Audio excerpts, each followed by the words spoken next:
Sarah Martinez had always been smaller than most people expected a future Marine to be. Standing at 5 feet 4 inches with a lean build that seemed more suited for marathon running than military combat, she drew skeptical looks from the moment she stepped off the bus at Parris Island. The humid South Carolina air hit her like a wall, but it wasn't the oppressive heat that made her stomach churn with anxiety. It was the sea of faces around her, most belonging to recruits who looked like they could bench press her without breaking a sweat. The drill instructors appeared almost immediately, their voices cutting through the muggy evening air like knives. Staff Sergeant Rodriguez, a barrel-chested man with arms like tree trunks, began his intimidation routine with practiced efficiency. His eyes swept over the new arrivals, pausing briefly on Sarah before moving on. She caught that pause, though. She had been catching those pauses her entire life. Growing up in a small town in New Mexico, Sarah had been the daughter of a single mother who worked double shifts at the local diner to make ends meet. Her father had been a Marine who died in Afghanistan when she was only 3 years old. She barely remembered him, but the flag that had draped his coffin sat folded in a place of honor on their mantel. Her mother, Rosa, had never remarried, pouring all her energy into raising Sarah and keeping his memory alive through stories of his courage and dedication to service. Those stories had shaped Sarah's dreams from an early age. While other girls her age were playing with dolls or dreaming of becoming pop stars, Sarah was doing push-ups in her bedroom and reading military history books. She joined the high school ROTC program despite being one of only 3 girls in a class of 30. The other students, mostly boys who outweighed her by 50 pounds or more, treated her like a mascot rather than a serious participant.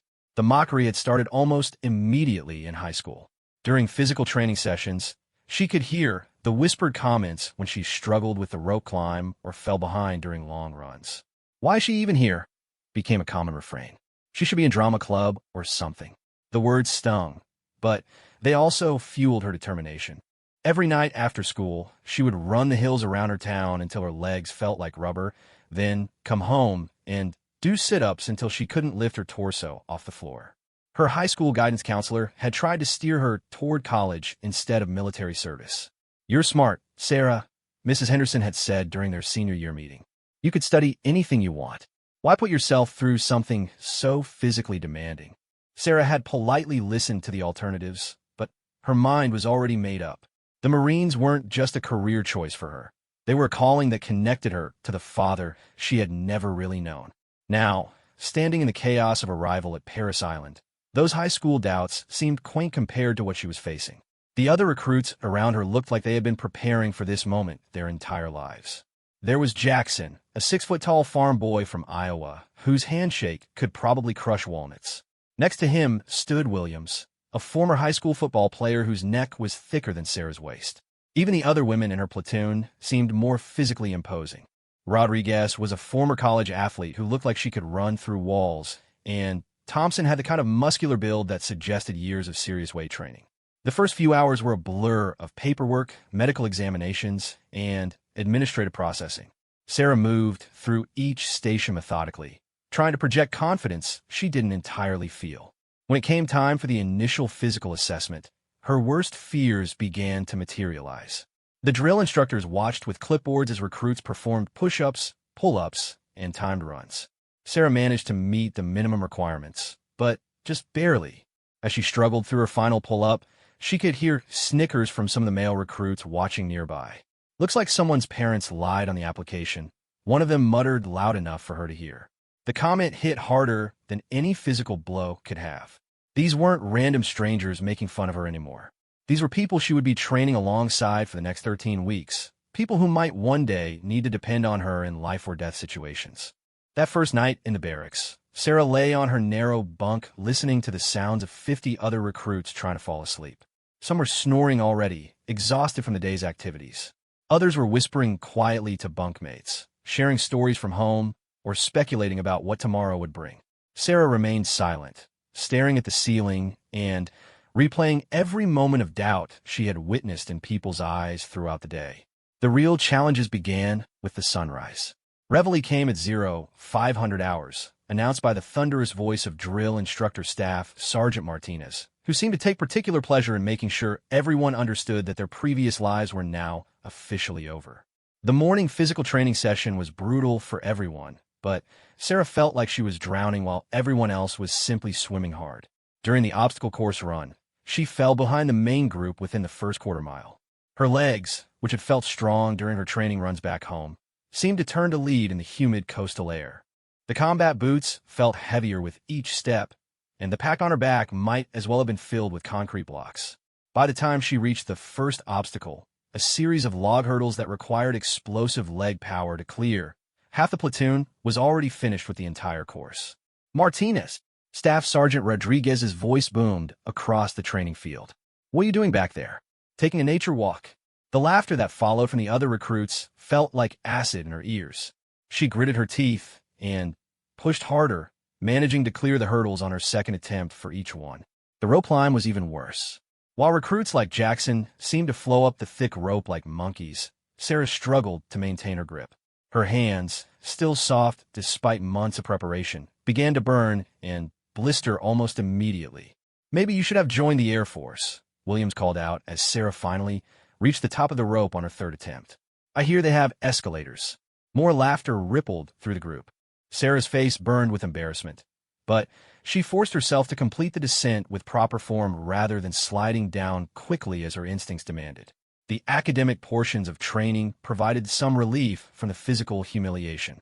Sarah had always been a strong student, and the classroom sessions on military history, tactics, and protocol played to her strengths. She found herself answering questions that stumped some of the bigger, stronger recruits. During a session on battlefield communications, she was one of only 3 recruits who could correctly identify all the radio procedures on the first attempt. But these small victories were quickly overshadowed by continued struggles in physical training. The daily runs became exercises in pain management rather than fitness building. While the rest of the platoon seemed to be getting stronger and faster, Sarah felt like she was barely hanging on. Her bunkmate, Rodriguez, tried to be encouraging, but Sarah could see the concern in her eyes. Nobody wanted to be associated with a recruit who might not make it through training. The worst incident came during the 3rd week of training.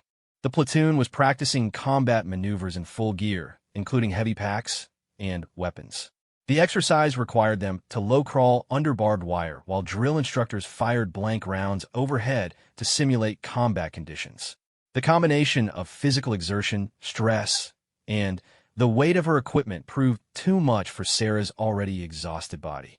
Halfway through the course, her arms gave out completely. She collapsed face first into the sandy soil, her rifle clattering away from her hands. The sudden silence that followed was deafening. Even the drill instructors stopped their shouting to stare at the small figure lying motionless under the wire. For a moment, Sarah considered staying down. The thought of quitting, of admitting that everyone who had doubted her was right, washed over her like a warm blanket. But then she remembered her father's flag, folded with military precision and sitting on her mother's mantle. She remembered her mother's tired eyes after 16-hour days at the diner, working to support a dream that many people thought was foolish. She remembered every person who had told her she wasn't strong enough, wasn't big enough, wasn't tough enough to be a Marine. Slowly, painfully, she pushed herself back to her hands and knees and began crawling again. The incident became legendary within the platoon, but not in the way Sarah had hoped. Instead of inspiring respect for her determination, it became another source of ridicule. Recruits started calling her faceplant behind her back, though none were brave enough to use the nickname when drill instructors were within earshot. The isolation became almost unbearable. During meals, conversations would stop when she approached with her tray. In the barracks, she often found herself excluded from the quiet discussions that helped bond the other recruits together. The physical challenges continued to mount as training progressed into more advanced phases. Hand-to-hand combat instruction was particularly brutal. Sarah found herself repeatedly paired with larger recruits who seemed to view the sparring sessions as opportunities to prove their dominance rather than learn technique. During one memorable session, Jackson managed to flip her completely over his shoulder, sending her crashing to the mat with such force that she saw stars. The drill instructor barely glanced over before instructing them to reset and try again. "You okay, faceplant?" Jackson asked with mock concern as he helped her to her feet. The question was loud enough for the entire class to hear, and the ripple of laughter that followed made Sarah's cheeks burn with shame. She wanted to snap back with something cutting, but the words stuck in her throat. Instead, She simply nodded and prepared for the next round, knowing it would probably go just as badly as the first. The marksmanship training provided another challenge of a different sort. Sarah had never fired a real weapon before arriving at Paris Island, unlike many of her fellow recruits who had grown up hunting or shooting recreationally. The M16 rifle felt awkward and unwieldy in her small hands, and the recoil consistently threw off her aim. While recruits like Thompson were consistently hitting the center rings of their targets, Sarah struggled to keep her shots anywhere on the paper. "Martinez, what are you aiming at out there?" Drill instructor Peterson bellowed during one particularly frustrating session. "The target's in front of you, not somewhere in the next county." The range fell silent except for the sound of Sarah's labored breathing as she tried to steady the rifle for another shot. She could feel dozens of eyes on her, waiting for her to fail again. The pressure made her hands shake even more, and her next shot missed the target completely. That evening, as the platoon cleaned their weapons in the barracks, Sarah overheard a conversation that cut deeper than any public humiliation had. Williams and Jackson were discussing the upcoming graduation ceremony, speculating about which recruits would make it through the final challenges. "I give Martinez another week, maybe 2, Williams said quietly, but not quietly enough. "She's tough, I'll give her that, but tough only gets you so far. At some point, you need actual ability." Jackson nodded in agreement, adding his own assessment that Sarah seemed like a nice person who was simply in over her head. The word stung because Sarah was beginning to fear they might be true. Every morning brought new evidence that she was falling further behind her peers. The gap in physical performance was widening rather than narrowing, despite her best efforts to improve. She spent extra time in the gym whenever possible, often staying after official training hours to work on her weaknesses. But the improvements were minimal and came at the cost of sleep she desperately needed for recovery. The mental pressure was becoming as challenging as the physical demands. Sarah found herself lying awake at night, staring at the ceiling and questioning every decision that had brought her to this point. Maybe her guidance counselor had been right. Maybe she should have chosen a different path, one more suited to her natural abilities. The doubt was like a poison, seeping into every aspect of her performance and making even simple tasks feel overwhelming. During the 5th week of training, the platoon faced their first major evaluation. It was a comprehensive test that included physical fitness assessments, written examinations, and practical demonstrations of military skills. Sarah had spent weeks preparing, studying late into the night, and pushing herself through extra physical training sessions. She felt as ready as she could possibly be, given her limitations. The written portion went well, as expected. Sarah finished among the top 5 scores in the platoon, demonstrating her mastery of military regulations, tactics, and procedures. For a brief moment, she allowed herself to feel confident, hoping that her academic strength might help offset her physical weaknesses. But the physical assessments were devastating. Sarah's pull-up count had improved from her initial assessment, but she still fell short of the average for her peers. Her run time had actually gotten worse due to a minor injury she had been hiding from the medical staff. The obstacle course remained a nightmare of barely met minimum standards and frustrated drill instructors. The practical demonstrations were the final blow to her confidence. Tasks that required upper body strength, like carrying a wounded comrade or quickly setting up defensive positions, left her struggling while others made them look effortless. By the end of the evaluation day, Sarah felt like she had been through a war rather than a test. That evening, Staff Sergeant Rodriguez called her aside for a private conversation. They walked to a quiet area behind the barracks building, away from the curious eyes and ears of the other recruits. Sarah's heart pounded as she prepared for what she assumed would be a conversation about her potential dismissal from the program. "Martinez," the drill instructor began, his voice lacking the sharp edge it usually carried during training. "We need to talk about your performance." Sarah stood at attention, her eyes fixed on a point somewhere over his shoulder as she had been trained to do. She waited for the words that would end her military dreams before they had really begun. "I've been watching you for 5 weeks now," Rodriguez continued. "I've seen you struggle with things that come naturally to other recruits. I've seen you fail at tasks that should be basic for someone in this program." Each word felt like a hammer blow to Sarah's chest. She fought to keep her expression neutral, but inside she was crumbling. "But I've also seen something else," the drill instructor added, his tone shifting slightly. "I've seen you get back up every single time you've been knocked down. I've seen you push through pain and exhaustion that would break other people. I've seen you refuse to quit, even when quitting would be the easier choice. Sarah's eyes widened slightly in surprise.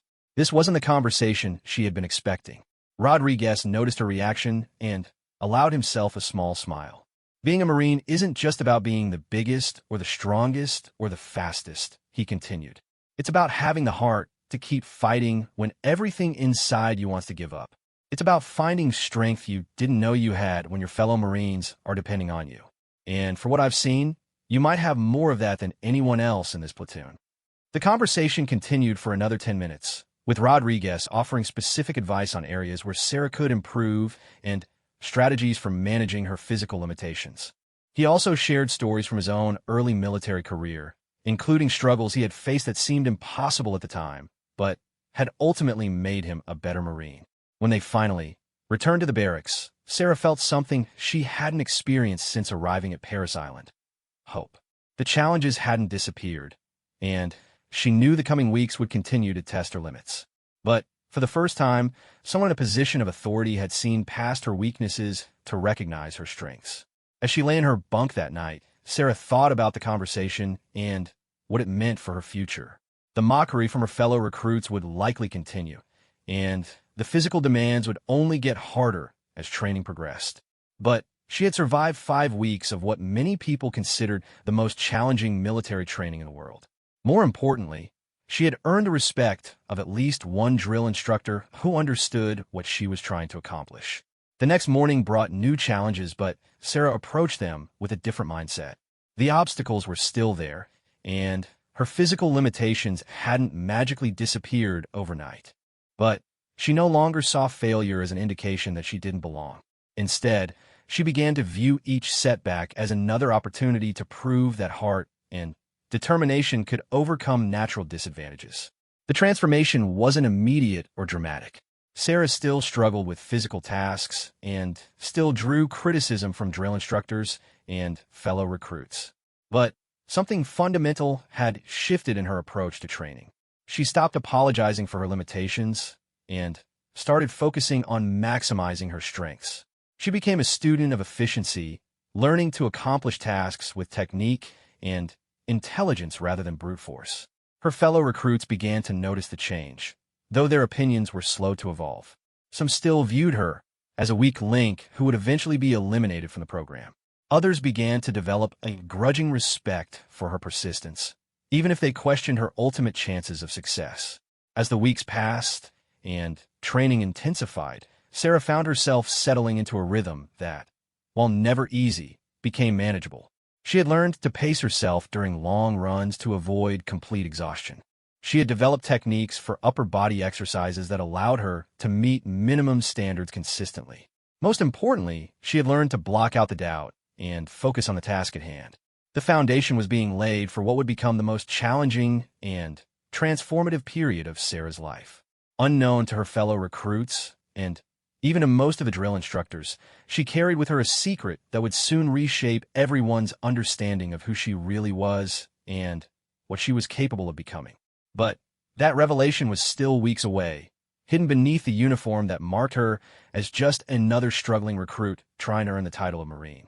The 7th week of training brought with it the dreaded crucible preparation phase, and, with it, a new level of intensity that pushed every recruit to their absolute limits. Sarah had heard whispers about the crucible from the moment she arrived at Paris Island. It was the final test, a 54-hour ordeal that would determine who had what it took to earn the title of Marine and who would be sent home in failure. The preparation phase included advanced combat scenarios, extended field exercises, and psychological evaluations designed to identify potential weaknesses before the final test. For Sarah, who had already been operating at the edge of her capabilities for weeks, this escalation felt like being asked to climb Mount Everest after already running a marathon. The first major challenge came during a nighttime navigation exercise in the swamplands surrounding the base.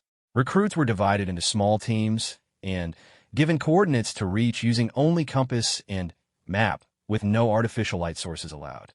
Sarah found herself paired with Thompson, Williams, and Jackson, 3 of the strongest and most confident recruits in the platoon.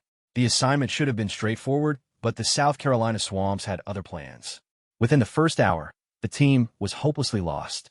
The terrain was more challenging than anticipated, with hidden waterways and dense vegetation that made compass readings unreliable. Thompson, who had assumed leadership of the group, grew increasingly frustrated as they backtracked for the third time after hitting another impassable marsh. "This is ridiculous," he muttered, slapping at mosquitoes that seemed to be attacking in coordinated waves. "The map has to be wrong. There's no way we're supposed to go through all this water." Williams and Jackson nodded in agreement, both looking to Thompson for direction despite their own considerable experience. Sarah studied the map quietly, using a red-filtered flashlight to preserve their night vision. She had always been good with maps and puzzles, skills that had served her well during the academic portions of training. As she traced their route with her finger, a pattern began to emerge that the others had missed. "I think we've been reading the elevation markers wrong," she said quietly, interrupting Thompson's increasingly agitated planning session. "These contour lines suggest we should be following the ridge line about 200 meters to our north. The water we keep hitting is runoff from higher ground." Thompson looked at her with barely concealed irritation. "Martinez, no offense, but navigation isn't exactly your strong suit. Let's stick to the original plan and push through the marsh." The dismissal stung, but Sarah bit back her response and prepared to follow the group's decision. 20 minutes later, they were up to their knees in brackish swamp water with no end in sight. Thompson's original route had led them deeper into the wetlands rather than toward their objective. Williams was fighting back panic as something large moved through the water nearby, and Jackson had already lost one boot to the sucking mud beneath the surface. "Okay, fine," Thompson said through gritted teeth. "Martinez, show us this ridge line you were talking about." The admission of error was clearly difficult for him, but the alternative was spending the night lost in alligator-infested swamps. Sarah took point for the first time since arriving at Paris Island, leading the group back toward higher ground using landmarks she had noted during their earlier wandering. Her smaller size actually proved advantageous in the dense underbrush, allowing her to find paths that would have been impossible for her larger teammates. Within 30 minutes, they had reached the ridge line and could see their objective in the distance. The successful navigation exercise became a turning point in how some of her fellow recruits viewed her capabilities.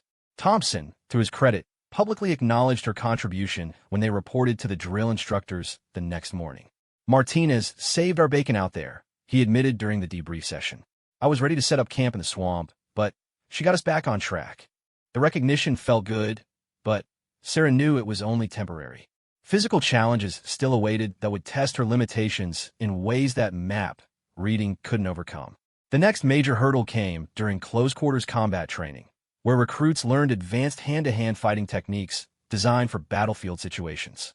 The instructor, a compact but powerfully built staff sergeant named Davis, demonstrated techniques for disarming opponents and defending against multiple attackers. The moves required precise timing and leverage rather than brute strength, which initially gave Sarah hope that she might fare better than in previous physical challenges. But when the practice sessions began, the reality proved more difficult than the theory. Sarah found herself repeatedly paired with male recruits who outweighed her by 60 pounds or more. Even when she executed the techniques correctly, her opponents could often power through her defensive moves simply by using their size advantage. During one particularly frustrating session, she was practicing escape techniques with Rodriguez, one of the female recruits who had become somewhat of a rival due to their constant comparisons. Rodriguez was nearly 6 inches taller than Sarah and significantly stronger, making the size differential almost as challenging as training with the male recruits. "You're telegraphing your moves," Rodriguez said after successfully blocking Sarah's third escape attempt. "I can see everything you're planning to do before you do it." The comment was meant to be helpful, but it highlighted another area where Sarah's smaller stature worked against her. The techniques that looked fluid and natural when performed by larger recruits seemed awkward and obvious when she attempted them. Staff Sergeant Davis noticed Sarah's struggles and pulled her aside for individual instruction. Unlike some of the other drill instructors who seemed to view her as a lost cause, Davis approached her limitations as a tactical problem to be solved rather than a weakness to be overcome through sheer willpower. "Martinez, you're trying to fight like you're 6 feet tall and weigh 200 pounds, he explained during their private session. "That's never going to work for you. We need to teach you to fight like you're 5'4" and 130 pounds. The distinction seemed subtle, but it represented a fundamentally different approach to combat training. Over the next several sessions, Davis worked with Sarah to modify the standard techniques to better suit her physical characteristics. She learned to use her opponent's momentum against them rather than trying to match their strength directly. She practiced targeting vulnerable points that didn't require significant force to be effective. Most importantly, she learned to think of her size as a tactical advantage rather than a limitation. Smaller fighters are harder to hit and can move faster than their opponents, Davis explained as they practiced modified grappling techniques. You'll never win a wrestling match against someone twice your size, but you don't need to. You just need to create enough space to get to your weapon or call for backup. The individual instruction began to pay dividends during group training sessions. While Sarah still couldn't overpower larger opponents in direct confrontations, she became much more effective at avoiding those confrontations in the first place. Her improved footwork and timing allowed her to stay mobile and pick her spots rather than getting trapped in strength competitions she couldn't win. The academic portions of advanced training continued to play to Sarah's strengths. During strategic planning exercises, she consistently demonstrated an ability to think several steps ahead of her peers. Her solutions to tactical problems were often unconventional but effective, earning grudging respect from drill instructors who had initially written her off as too small for military service. One particularly memorable exercise involved planning a defensive position for a hypothetical forward operating base. Most teams focused on obvious approaches like placing heavy weapons and building reinforced barriers. Sarah's team took a different approach, using the terrain to channel potential attackers into kill zones while maintaining multiple escape routes for friendly forces. Interesting strategy, Martinez commented Major Phillips during the presentation of their plan. Most recruits think about how to make their position stronger. You're thinking about how to make the enemy's position weaker. The distinction was subtle, but important, reflecting a strategic mindset that couldn't be taught through physical training alone.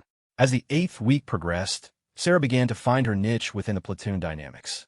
While she would never be the fastest runner or strongest fighter, she had become the go-to recruit for problem-solving and tactical thinking. Other recruits started seeking her input on challenging scenarios, recognizing that her different perspective often led to innovative solutions. But the social dynamics remained complex and often hostile. A core group of recruits, led by Stevens, a muscular recruit from Texas who seemed to view Sarah's presence as a personal affront, continued to make her life difficult through subtle harassment and exclusion. Stevens had a talent for making cutting remarks that bordered on the edge of what drill instructors would tolerate, always careful to stay just within the bounds of acceptable behavior. "Hey, Martinez," Stevens called out during chow time as Sarah passed his table with her tray. "I heard they're thinking about starting a new military branch just for people like you. They're going to call it the Coast Guard Auxiliary Junior Reserves." The comment drew snickers from his table companions and curious looks from nearby recruits. Sarah felt her face burn with embarrassment, but she forced herself to keep walking rather than respond. Any comeback would only escalate the situation and potentially draw negative attention from the drill instructors. She had learned to pick her battles carefully, understanding that her position in the platoon was still precarious despite recent improvements. The harassment took a more serious turn during the 9th week when Stevens and his followers began interfering with Sarah's equipment and personal belongings. She would arrive for formation to find her gear scattered or her bunk area disrupted. Items would disappear from her locker only to reappear in inappropriate locations. The incidents were always minor enough to seem like accidents or pranks, but the pattern was unmistakably deliberate. The situation came to a head during a field exercise where teams competed in various military skills challenges. Sarah's team was performing well in the early events, largely due to her strategic planning and the improved cohesion that had developed over recent weeks. But during the weapons maintenance competition, her rifle malfunctioned repeatedly, causing her team to fall behind and ultimately lose the overall challenge. Later inspection revealed that someone had sabotaged her weapon by loosening critical components and introducing debris into the action. The sabotage was subtle enough that it might have been attributed to poor maintenance, but Sarah knew it was deliberate. More importantly, the malfunction could have been dangerous in a real combat situation, representing an escalation from harassment to potential harm. Sarah faced a difficult decision about whether to report the incident. Military culture emphasized handling problems within the unit whenever possible, and involving drill instructors in interpersonal conflicts was often seen as a sign of weakness. But weapons sabotage crossed a line that went beyond typical training conflicts. After considerable internal debate, Sarah decided to report the incident to Staff Sergeant Rodriguez, who had shown the most understanding of her unique situation. The conversation took place during Rodriguez's office hours, away from the curious eyes and ears of other recruits. "This is serious, Martinez," Rodriguez said after examining the evidence Sarah had collected. "Weapons tampering isn't a prank or a training dispute. This could have resulted in serious injury or equipment damage." His expression was grim as he considered the implications of what she was reporting. "I don't want to cause problems for the platoon," Sarah replied carefully. "But I can't let this kind of thing continue, especially if it might affect weapon reliability."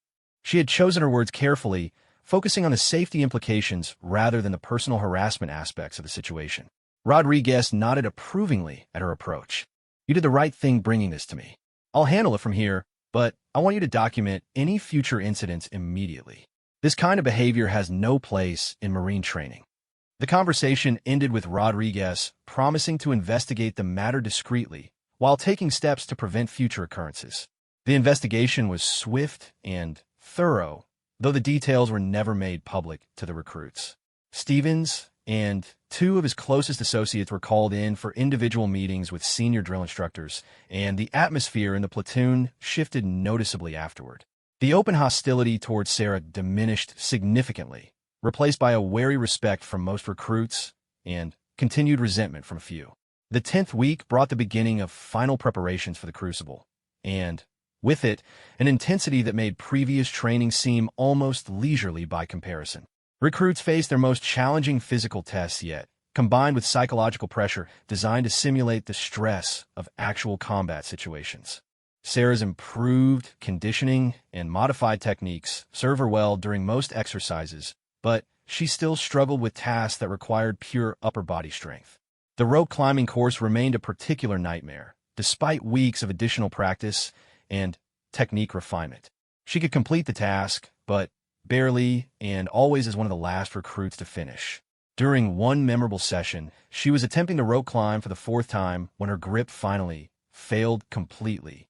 She fell about 6 feet to the sandy ground below, landing hard enough to knock the wind from her lungs. As she lay gasping on the ground, she could hear some recruits making jokes about her failure. "Maybe if we tied a bunch of ropes together, Martinez could walk up instead of climb," someone suggested loudly enough for her to hear.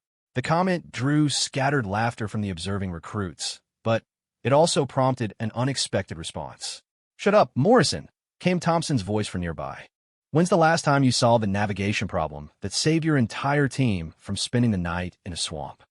The defense was surprising coming from Thompson, who had been one of Sarah's harshest critics early in training. "She pulled our asses out of the fire last week when the rest of us were ready to give up," added Williams, joining Thompson in Sarah's defense. "I'd rather have someone on my team who thinks clearly under pressure than someone who can just do pull-ups." The show of support from two of the platoon's most respected recruits marked a significant shift in Sarah's social standing. As Sarah struggled to her feet and prepared for another attempt at the rope, she realized that her relationships with her fellow recruits had evolved in ways she hadn't fully appreciated. While she would never be accepted based on physical prowess alone, she had earned respect through her contributions in other areas. The realization gave her the strength to make it up the rope on her next attempt, not quickly or elegantly, but successfully. The final week before the Crucible was a blur of intensive preparation, equipment checks, and psychological evaluation. Recruits who had made it this far were considered highly likely to complete the program, but the instructors warned repeatedly that the final test would push everyone beyond their perceived limits. Sarah spent extra time reviewing her gear and practicing the skills she would need during the extended field exercise. She had survived 10 weeks of training that many people considered impossible for someone of her size and physical capabilities. But she knew the Crucible would test more than just her individual abilities. It would test her capacity to function as part of a team under extreme stress and her ability to lead when circumstances demanded it. The night before the Crucible began, Sarah lay in her bunk thinking about the journey that had brought her to this point. She thought about her father's flag on her mother's mantle, about all the people who had told her she wasn't strong enough or tough enough to be a Marine. She thought about the classmates who had called her faceplant, and the drill instructors who had questioned whether she belonged in their corps. But she also thought about the navigation exercise where her skills had saved her team from disaster. She thought about the tactical planning sessions where her unconventional thinking had earned praise from senior officers. She thought about the weapons sabotage incident and her decision to stand up for herself rather than simply endure the harassment. Most importantly, she thought about the growing respect she had earned from fellow recruits who had initially dismissed her as a lost cause. Thompson and Williams weren't just defending her out of politeness. They had come to genuinely value her contributions to the team. Even Rodriguez, her former rival, had begun seeking her input on challenging problems. As sleep finally overcame her anxiety, Sarah felt a quiet confidence that hadn't been there at the beginning of training. She might not be the biggest or strongest recruit in the platoon, but she had proven that heart, intelligence, and determination could overcome significant physical disadvantages. The Crucible would be her final opportunity to demonstrate that she deserved to wear the Eagle, Globe, and Anchor alongside her classmates. The morning alarm came too soon, but Sarah was ready. She had spent 10 weeks preparing for this moment, not just physically, but mentally and emotionally. Whatever challenges the next 54 hours would bring, she was determined to meet them with the same persistence that had carried her this far. The transformation from mocked outsider to respected team member was nearly complete, but the final test still lay ahead. The Crucible began at 0200 hours on a humid Tuesday morning that felt more like the middle of summer than late fall. Sarah woke to the sound of drill instructors moving through the barracks with flashlights, quietly rousing recruits for what would be the most challenging 54 hours of their lives. There was no shouting or chaos this time. The gravity of what lay ahead required a different kind of preparation. Sarah rolled out of her bunk with practiced efficiency, her gear already laid out and organized for quick deployment. Around her, other recruits moved with the same quiet intensity, each focused on their own pre-mission routines. The nervous energy in the room was palpable, but it was different from the anxiety that had characterized earlier phases of training. These weren't scared kids anymore. They were future Marines preparing for their final test. The initial brief took place in the pre-dawn darkness outside the barracks. Major Phillips, the commanding officer who had overseen their training progression, stood before the assembled platoon with an expression that managed to be both serious and encouraging. "Recruits," he began, his voice carrying clearly in the still air, "for the next 54 hours, you will face challenges designed to test everything you have learned during your time at Paris Island. You will be hungry, tired, and push beyond what you thought were your limits. Some of you will discover strengths you didn't know you possessed. Others will confront weaknesses they've been avoiding. All of you will have the opportunity to prove you deserve the title of Marine." Sarah felt a chill that had nothing to do with the early morning temperature. This was it, the moment she had been working towards since deciding to enlist. Everything that had happened over the past 10 weeks had been preparation for these next 54 hours. The platoon was divided into 4 squads of 12 recruits each, with leadership roles rotating based on the specific challenges they would face. Sarah found herself assigned to Squad 3, along with Thompson, Williams, Rodriguez, and 8 other recruits who had become familiar faces over the weeks of training together. Their first challenge came before sunrise, a forced march carrying full combat loads through terrain that seemed designed to test every muscle group simultaneously. The route wound through dense forest, over rocky ridgelines, and across streams that required careful coordination to navigate safely with their heavy packs. Sarah had dreaded this type of challenge throughout training, knowing that her smaller frame made the weight distribution more difficult than it was for larger recruits. But the months of conditioning and technique refinement proved their worth as she settled into a sustainable pace that kept her with the main group rather than falling behind as she had so often in early training. The key was focusing on efficiency rather than speed. While some recruits attacked the trail with explosive energy that would lead to early exhaustion, Sarah maintained a steady rhythm that allowed her to cover ground consistently. She had learned to use her lower center of gravity as an advantage on uneven terrain, picking routes that maximize stability rather than trying to match the longer strides of her teammates. 3 hours into the march, the squad faced their first major obstacle, a river crossing that required them to build an improvised bridge using materials they carried with them. The water was too deep and fast-moving to wade across safely, and the opposite bank was too high to reach without some kind of climbing aid. Thompson, serving as squad leader for this phase of the exercise, quickly organized the team to assess available resources and develop a crossing strategy. They had rope, carabiners, and various pieces of equipment that could potentially be assembled into a bridge system, but the engineering challenge was significant.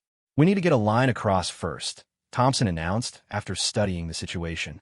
"Then we can use it as a guide for the main crossing system." The problem was that the river was too wide to throw a rope across, and the current was too strong for anyone to swim across with a line. Sarah studied the situation while her teammates debated various throwing techniques and improvised launching systems.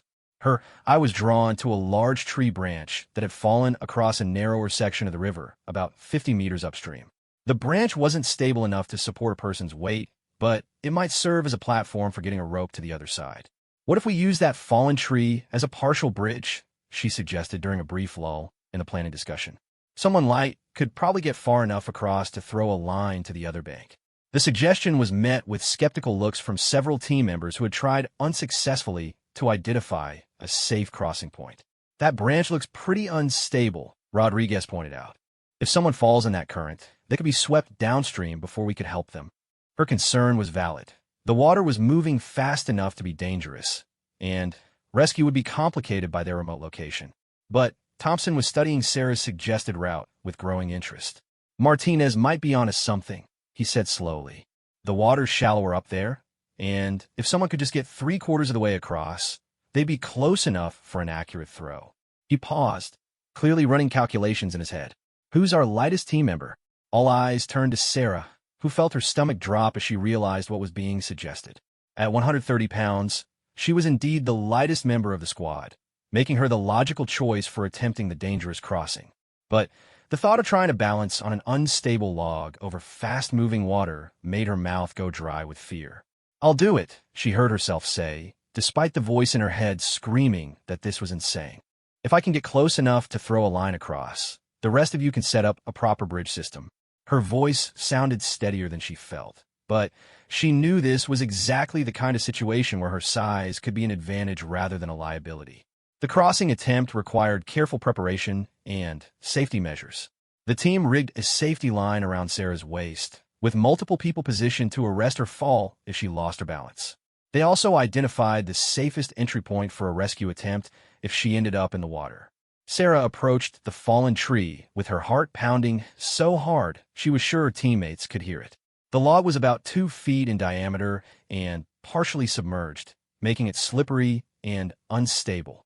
Every step would need to be carefully placed to maintain balance, while carrying a coiled rope that would affect her center of gravity. The first few steps were manageable, as the tree was still supported by the riverbank. But as Sarah moved further from shore, the log began to flex and shift under her weight. Water splashed over her boots with each step, and the sound of the current rushing beneath her seemed to grow louder with every foot of progress. Halfway across, disaster nearly struck. A section of bark gave way under her left foot, causing her to pitch sideways toward the churning water. Only a desperate grab at a protruding branch kept her from falling, but the sudden movement set the entire log vibrating in a way that made further progress seem impossible. "Come back, Martinez," Williams called from the shore. "It's too dangerous." Part of her wanted to accept his offer of retreat, to inch her way back to safety and let someone else figure out an alternative solution. But she was so close to the throwing position they needed, and she knew that turning around on the unstable log would be even more dangerous than continuing forward. "I'm okay," she called back, though her voice was tight with strain. "Just give me a minute to find my balance." She forced herself to breathe slowly and assess her position. The log was flexing with the current, but it had a rhythm she could work with if she timed her movements correctly. The final 20 feet of the crossing required a completely different technique. Instead of walking normally, Sarah had to crawl along the log, distributing her weight more evenly while maintaining her grip on the rope. The position was awkward and exhausting, but it provided the stability she needed to reach a point where she could accurately throw the line to her waiting teammates on the far shore. The throw itself was anticlimactic compared to the crossing. Sarah's years of playing softball in high school served her well as she sent the rope in a perfect arc to where Rodriguez waited on the opposite bank. Within minutes, her squad had established a proper crossing system and were moving their equipment to the other side. But the real significance of the crossing became apparent during the debrief that followed. Thompson made a point of acknowledging Sarah's contribution in front of the evaluating drill instructors, emphasizing how her willingness to take on a dangerous task had enabled the entire squad to complete their mission successfully. Martinez stepped up when we needed someone to take a calculated risk, Thompson reported. She identified the solution and was willing to execute it despite the personal danger involved. The praise was professional rather than effusive, but it carried weight coming from someone who had initially questioned Sarah's place in the platoon. The next phase of the Crucible involved a series of tactical scenarios designed to test decision-making under pressure. Squads rotated through different challenges that simulated various combat situations, from urban warfare to wilderness survival to prisoner rescue operations. Each scenario required teams to work together while adapting to changing conditions and limited resources. Sarah's strategic thinking abilities proved invaluable during these exercises. Her talent for seeing alternative solutions and thinking several steps ahead helped her squad navigate complex problems that stumped other teams. During one particularly challenging scenario involving the simulated rescue of injured personnel, her innovative approach to moving casualties with limited manpower earned praise from the evaluating instructors. The scenario involved reaching a group of wounded recruits in a location that was supposedly under enemy observation. Traditional approaches would require either a large assault force or extended maneuvering to avoid detection. Sarah suggested a different approach that used natural terrain features to provide concealment while allowing rapid movement to and from the objective. Instead of trying to avoid the high ground where they can see us, she explained during the planning phase, what if we use it to our advantage? If we approach from the direction they least expect, we can use those rock formations for cover until we're close enough for a quick assault. Her plan involved more initial risk, but promised faster execution and better odds of success. The plan worked flawlessly, allowing Sarah's squad to complete their mission in record time while maintaining tactical superiority throughout the engagement. The evaluating instructors were particularly impressed with the unconventional approach and the team's ability to execute a complex plan under pressure. But physical challenges remained a constant struggle for Sarah, despite her improved conditioning and technique. The sleep deprivation and limited food intake that were integral parts of the Crucible experience affected her more severely than they did larger recruits who had greater reserves to draw upon. By the second day of the exercise, Sarah was running on willpower alone. Her pack seemed to gain weight with every mile, and simple tasks like setting up defensive positions required enormous effort. The protein bars and energy supplements that sustained other recruits seemed to have little effect on her depleted energy levels. The crisis came during the 36th hour of the Crucible, when Sarah's squad was assigned to a night patrol mission that required them to cover 12 miles of difficult terrain while avoiding simulated enemy positions. Sarah had been struggling all day with increasingly severe fatigue, and the prospect of another long march felt overwhelming. 3 miles into the patrol, Sarah stumbled and fell for the first time since the early weeks of training. The combination of darkness, exhaustion, and uneven terrain proved too much for her depleted reflexes. She hit the ground hard, scraping her hands and knees on a rocky trail. "I'm okay," she gasped as her teammates helped her to her feet, though she was clearly anything but okay. Her legs were shaking with exhaustion, and even standing still required significant effort. The fall had been a warning sign that her body was approaching its absolute limits. Rodriguez, who was serving as squad leader for this phase of the exercise, called for a brief halt to assess the situation. She could see that Sarah was in serious difficulty, but they were still 8 miles from their objective with no option for early extraction.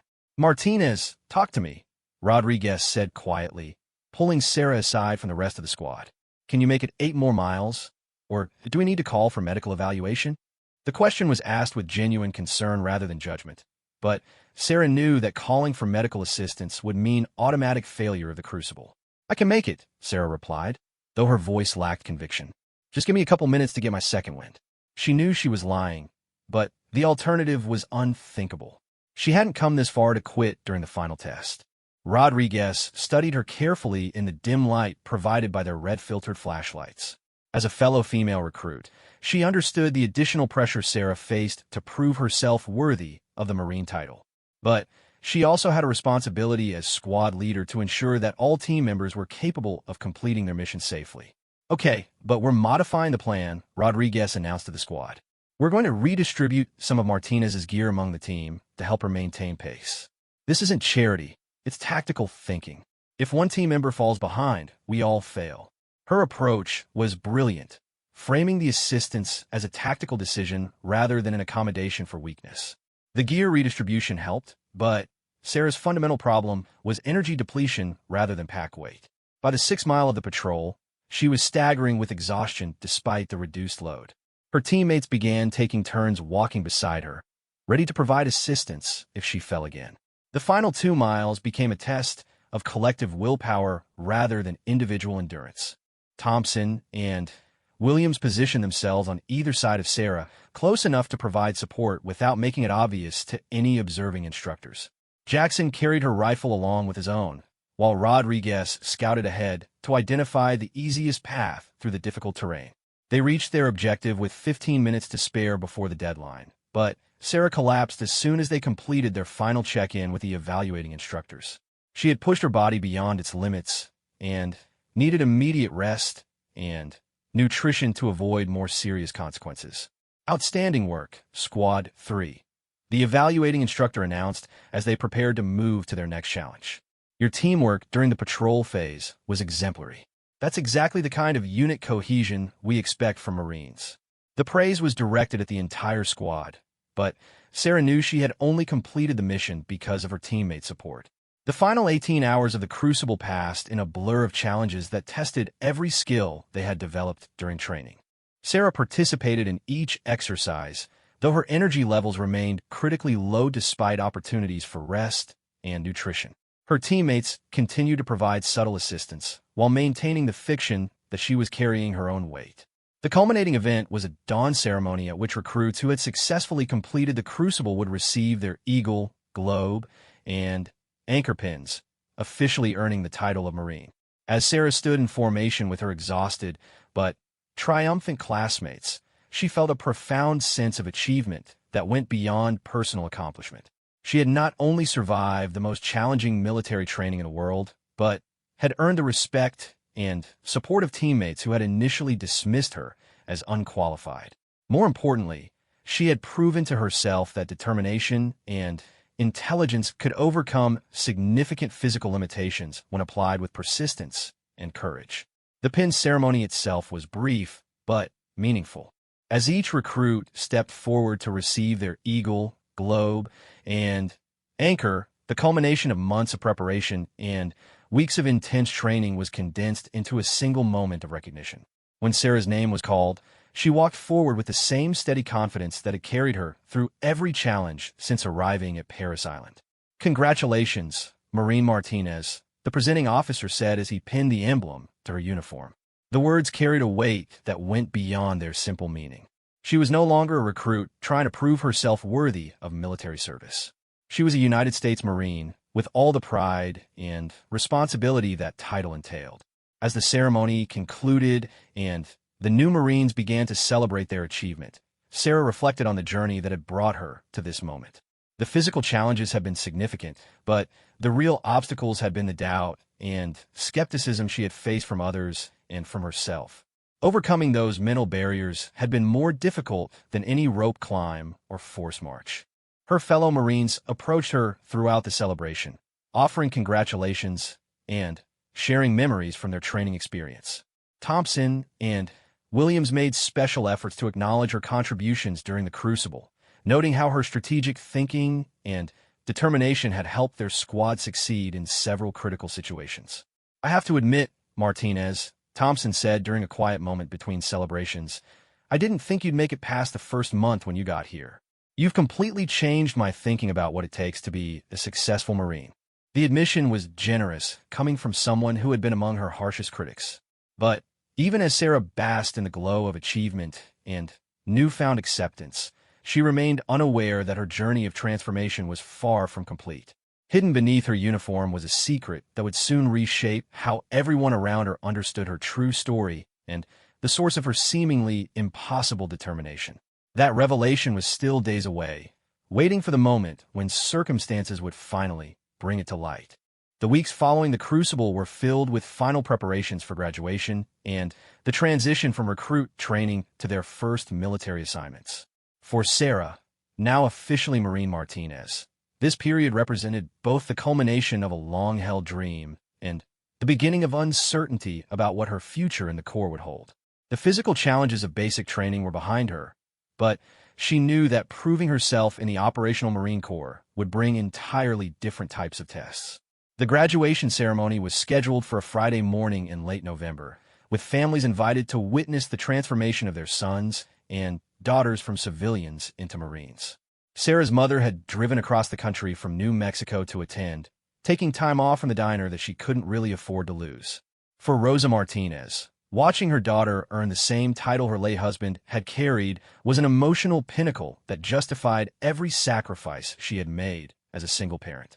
The week before graduation was filled with final administrative tasks, medical examinations, and assignment briefings.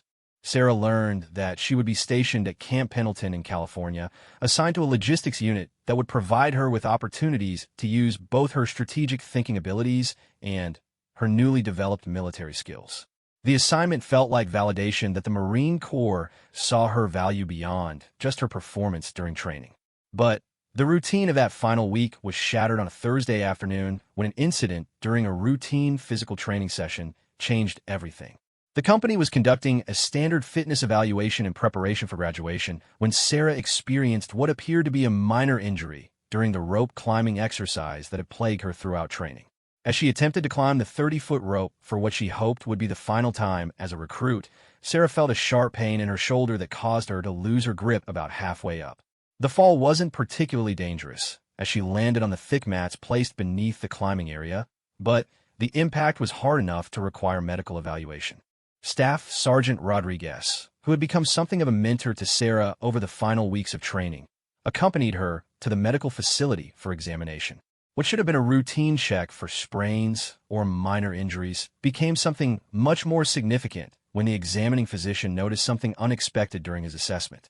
Dr. Captain Williams, a veteran military physician who had treated thousands of training injuries over his career, was conducting a standard shoulder examination when he noticed unusual markings on Sarah's back. As she removed her shirt for the medical assessment, a large tattoo became visible that covered most of her upper back and shoulders. The tattoo itself was a masterpiece of artistic detail and symbolic meaning. It depicted a stylized eagle with wings spread wide across her shoulder blades. But this wasn't the simple patriotic imagery that many young people chose for body art. The eagle's talons gripped a banner that contained names and dates, while smaller symbols and text were integrated throughout the design in ways that told a complex story. Dr. Williams had seen thousands of tattoos during his military service, but this one caused him to pause in his examination. The level of detail and symbolism suggested something far more significant than typical decorative body art. More importantly, some of the text and imagery appeared to be military-related in ways that didn't match what he knew about Sarah's background as a new recruit. Marine Martinez, Dr. Williams said carefully, "This is quite an extensive tattoo. Can you tell me about its significance?" His question was prompted by professional curiosity rather than mere interest in body art. Something about the imagery and text suggested a story that might be relevant to understanding his patient better. Sarah hesitated before responding, clearly uncomfortable with the direction the conversation was taking. The tattoo had been hidden throughout her entire training experience, carefully concealed beneath her uniform and only visible during private moments like showering when she could ensure privacy. She had never intended for it to become a topic of discussion with her instructors or medical staff. "It's personal, sir," she replied quietly. "Just some artwork I got before enlisting." Her response was technically accurate, but obviously incomplete. The level of detail and symbolism visible in the tattoo suggested months of planning and significant financial investment, not the impulsive decision of a young person getting their first body art. Dr. Williams continued his examination while pondering what he had observed. His medical training made him adept at reading both physical signs and emotional cues, and Sarah's reaction to questions about the tattoo suggested there was much more to the story than she was willing to share. But his immediate concern was her shoulder injury, and he focused on completing his assessment before pursuing other topics. The shoulder examination revealed minor strain, but no serious injury. Sarah would be cleared for graduation with restrictions on heavy lifting for a few weeks, but her military career would proceed as planned. As Dr. Williams documented his findings, however, he made a note about the tattoo that would later prove significant in ways none of them could anticipate. After completing the medical examination, Sarah returned to her company area with clearance to participate in graduation ceremonies. She hoped that the incident would be forgotten quickly and that her final days as a recruit could proceed without additional complications. But the discovery of her tattoo had set in motion a chain of events that would soon bring her carefully guarded secret into the open.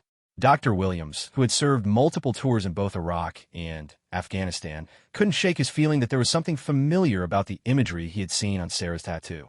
That evening, he reviewed his notes from the examination while trying to identify what had triggered his sense of recognition.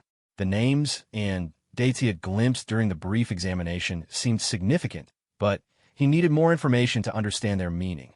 The next morning, Dr. Williams made an unusual decision to consult with the senior leadership about his observations.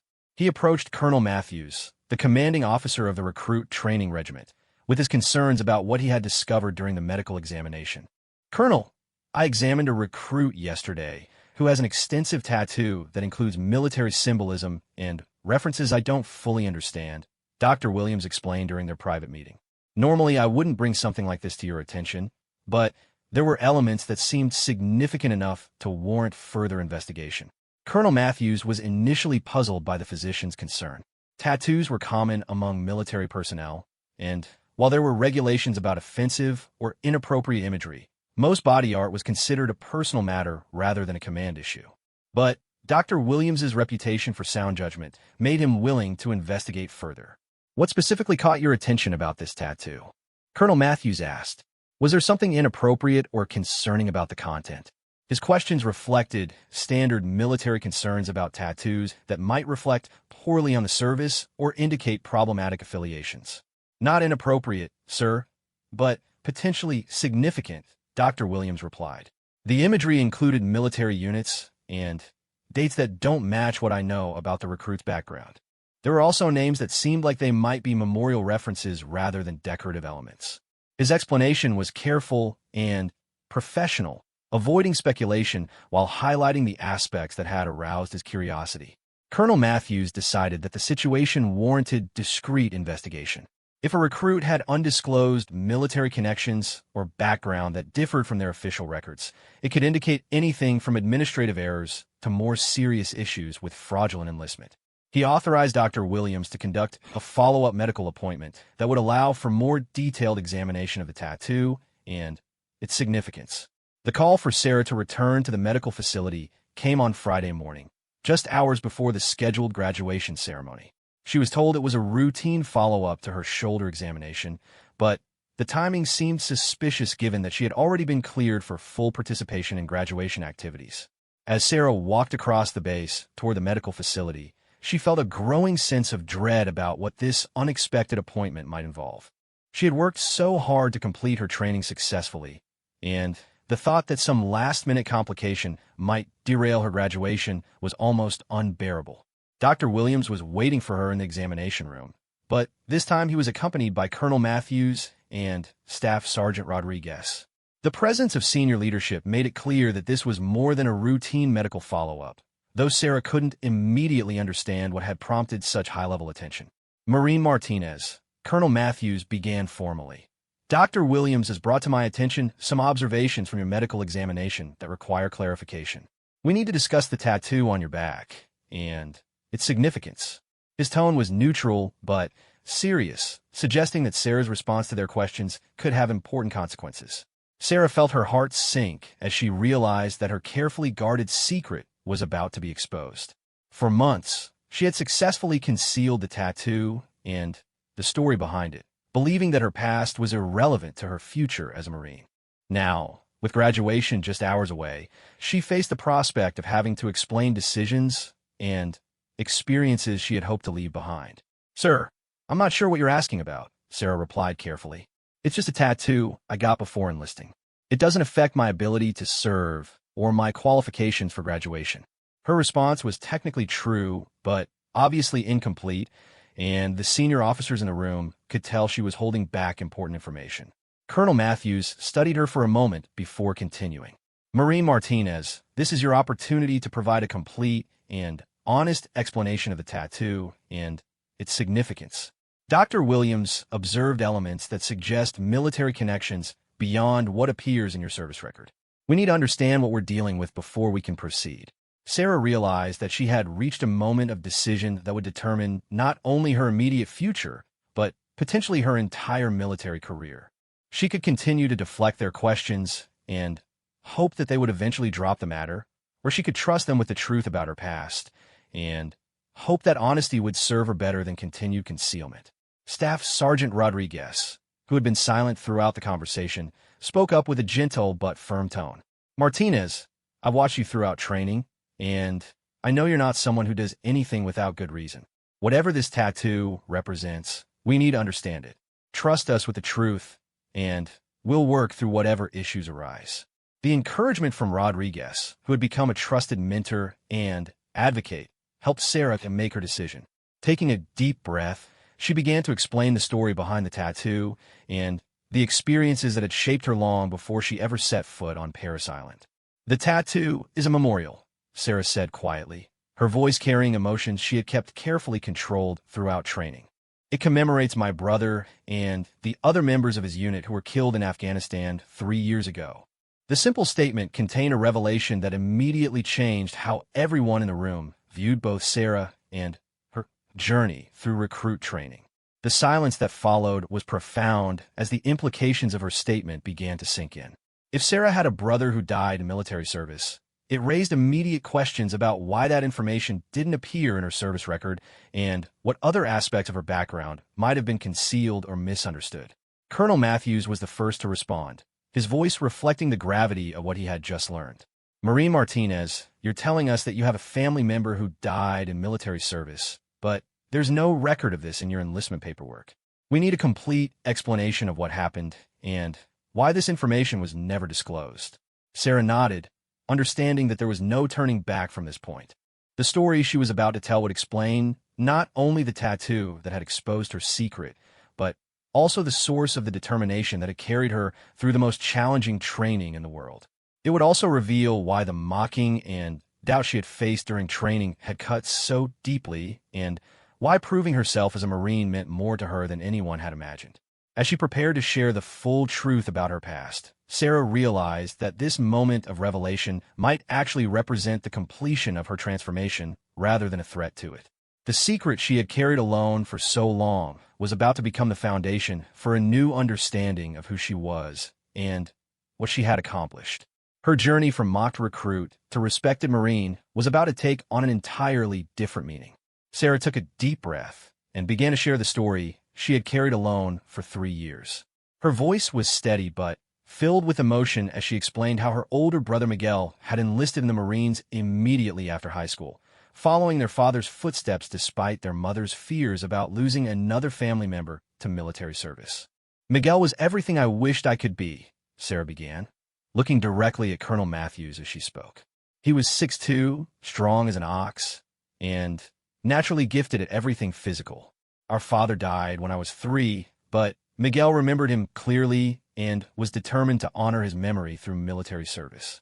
He used to tell me stories about Dad's time in the Corps, about the brotherhood, and the pride that came with earning the Eagle, Globe, and Anchor." She paused, gathering herself before continuing with the more difficult parts of her story. "Miguel went through boot camp at Paris Island 5 years ago, same as me. But unlike me, he made it look easy. His letters home were full of confidence and excitement about serving his country. He graduated at the top of his class and was selected for infantry training before being assigned to a unit deploying to Afghanistan." The room remained silent as Sarah continued her narrative, the senior officers beginning to understand the deeper motivations that had driven her through months of training despite seemingly overwhelming physical disadvantages. "He was killed 3 years ago during his second deployment," Sarah said, her voice becoming quieter but more intense. His unit was conducting a patrol in Helmand Province when they were hit by an improvised explosive device. Miguel and 4 other Marines died instantly. The blast was so powerful that the official report said they probably never knew what happened. Colonel Matthews felt something shift in his understanding of the young Marine standing before him. The determination and persistence that had puzzled her drill instructors throughout training suddenly made perfect sense when viewed through the lens of honoring a fallen brother's memory.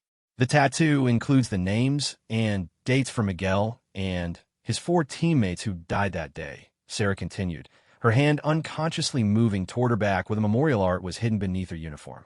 The eagle represents their sacrifice and their commitment to the Corps. The smaller symbols throughout the design represent specific moments from Miguel's service and letters he sent home. Dr. Williams, who had initiated this investigation with his medical observations, found himself deeply moved by the revelation. As a combat veteran himself, he understood the profound impact that losing a fellow service member could have on families and loved ones. But Sarah's response to her brother's death was unlike anything he had encountered in his years of military service. "Why didn't you disclose this information during your enlistment process?" Colonel Matthews asked, though his tone had shifted from suspicion to understanding. "Having a family member killed in action wouldn't have disqualified you from service, but it's the kind of background information that helps us understand our recruits better." Sarah's answer revealed the complexity of her motivations and the depth of thought that had gone into her decision to pursue military service. "I was afraid that if people knew about Miguel, they would think I was enlisting for the wrong reasons. I didn't want anyone to assume I was trying to replace him or that I was motivated by grief rather than genuine commitment to service. I wanted to earn my place based on my own merits, not because people felt sorry for me." Staff Sergeant Rodriguez, who had observed Sarah's struggles and growth throughout training, began to see her entire journey in a new light. The quiet determination that had carried her through seemingly impossible challenges now made perfect sense when understood as a tribute to her fallen brother's memory. "There's more to the story," Sarah continued, recognizing that partial honesty would no longer be sufficient. "Miguel didn't just inspire me to enlist. He actually tried to talk me out of it during his last leave before deployment. He told me the Marines weren't the right place for someone with my physical limitations and that I should find other ways to serve my country." The admission hung in the air as the officers processed what she had just revealed. Miguel's protective concern for his sister had inadvertently become one of the driving forces behind her determination to prove that she belonged in the Corps despite her size and physical challenges. "We argued about it the night before he left for Afghanistan," Sarah said, her voice breaking slightly as she recalled the painful memory. "He was worried that I would get myself or others killed by pursuing something I wasn't physically suited for. I told him that I was tougher than he gave me credit for, and that I would prove him wrong someday." Those were the last words we ever spoke to each other. Colonel Matthews realized that Sarah's story represented something far more complex than a simple case of concealed family history. Her journey through recruit training had been simultaneously a tribute to her brother's memory and a refutation of his protective concerns about her capabilities. Every challenge she had overcome had been both personal achievement and posthumous argument with a sibling who had died, believing she wasn't strong enough for military service. "The guilt has been with me ever since," Sarah continued, tears beginning to form in her eyes despite her efforts to maintain military bearing. "I kept thinking that if I had been more supportive of his service instead of arguing with him about my own plans, our last conversation could have been different. The tattoo and my decision to enlist were ways of honoring his sacrifice while proving that his concerns about me were unfounded."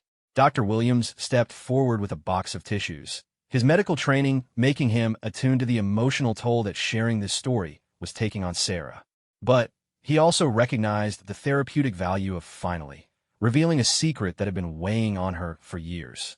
"The mockery during training was especially difficult because it echoed Miguel's concerns about my physical limitations," Sarah explained as she accepted the tissues gratefully. "Every time someone questioned whether I belonged here, I could hear my brother's voice telling me I wasn't strong enough. But it also made me more determined to prove that strength comes in different forms." Colonel Matthews was beginning to understand that Sarah's performance during training represented something far more significant than a small recruit overcoming physical challenges.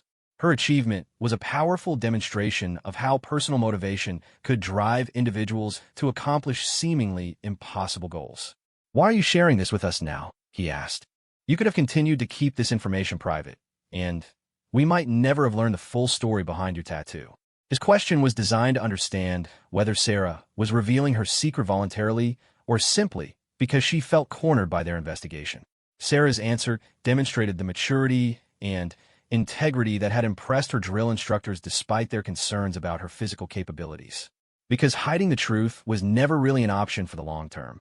"If I'm going to serve as a Marine, I need to do it honestly and completely." Miguel died, serving his country with honor and integrity.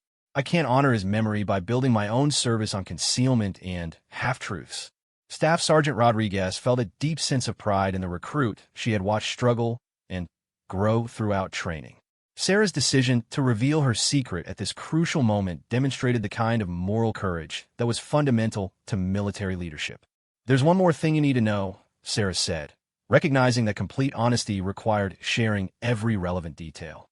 "I've been sending letters to Miguel's grave throughout training, updating him on my progress and telling him about the challenges I've faced. In my last letter, I promised him that I would earn the title of Marine no matter what obstacles I encountered. This tattoo isn't just a memorial. It's a promise I made to my brother that I intend to keep."